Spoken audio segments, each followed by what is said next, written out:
नमस्कार दोस्तों। आज का दैनिक जागरण का संपादकीय लिखेंगे जिसकी गति होगी लगभग 80 शब्द प्रति मिनट। डिक्टेशन के दौरान कॉमा और पूर्ण विराम भी बोला जाएगा। डिक्टेशन स्टार्ट होगी 5 सेकंड बाद। स्टार्ट।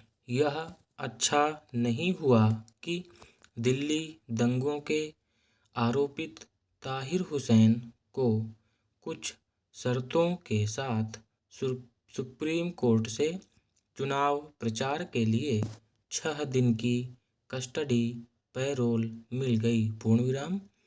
अब वह AIMIM प्रत्याशी के रूप में चुनाव प्रचार करेगा और यह स्वाभाविक है कि खुद को निर्दोष बताएगा। पूर्ण विराम। यह दिल्ली दंगों के पीड़ितों के मुंह पर किसी तमाचे से कम नहीं होगा। पूर्ण विराम। यह दुर्भाग्यपूर्ण स्थिति इसलिए बनेगी क्योंकि मौजूदा जनप्रतिनिधित्व कानून विचाराधीन कैदियों को चुनाव लड़ने की अनुमति देता है। पूर्ण विराम।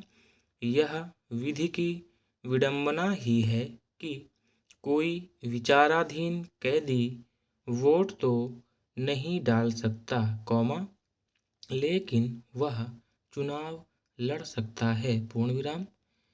कानून की इस खामी का लाभ वे भी उठाते रहे हैं जो गंभीर आरोपों में जेल में बंद होते हैं। पूर्ण विराम।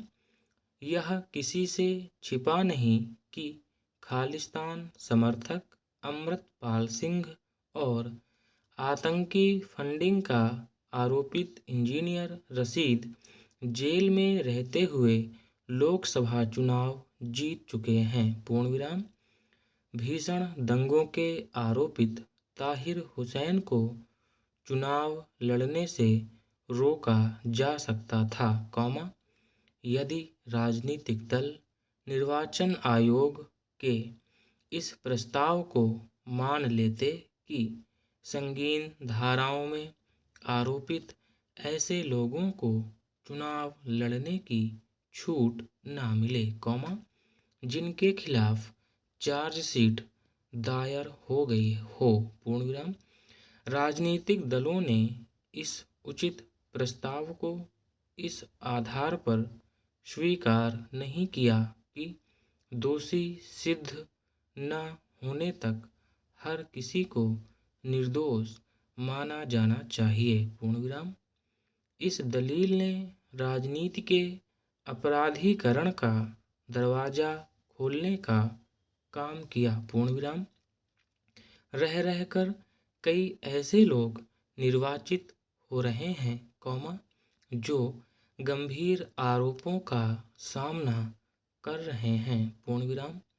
आम आदमी पार्टी का पार्षद रह चुका ताहिर हुसैन बेहद गंभीर आरोपों से दो चार है। पूर्ण विराम। उसके खिलाफ कई चार्जशीट दायर हो चुकी हैं। पूर्ण विराम।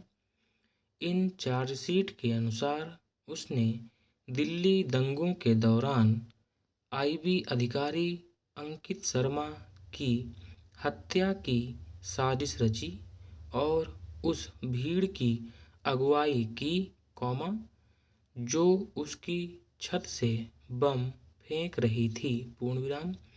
आरोप पत्र दायर होते समय संबंधित अदालत ने यह टिप्पणी भी की थी कि प्रथम दृष्टया ऐसा लगता है कि ताहिर हुसैन लगातार भीड़ की निगरानी करते हुए उसे निर्देश दे रहा था। पूर्ण विराम।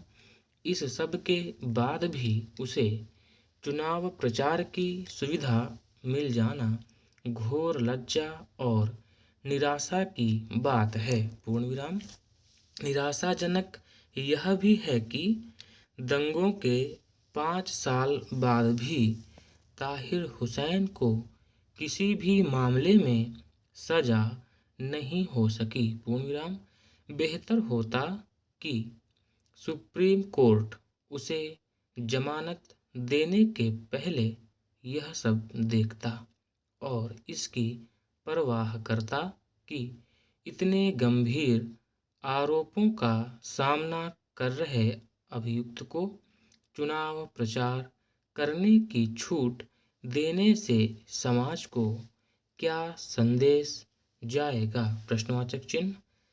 आखिर जब चुनाव लड़ना मौलिक अधिकार नहीं, तब ताहिर हुसैन जैसे लोगों को चुनाव लड़ने और प्रचार करने की सुविधा मिल जाना शर्म का विषय नहीं तो और क्या है?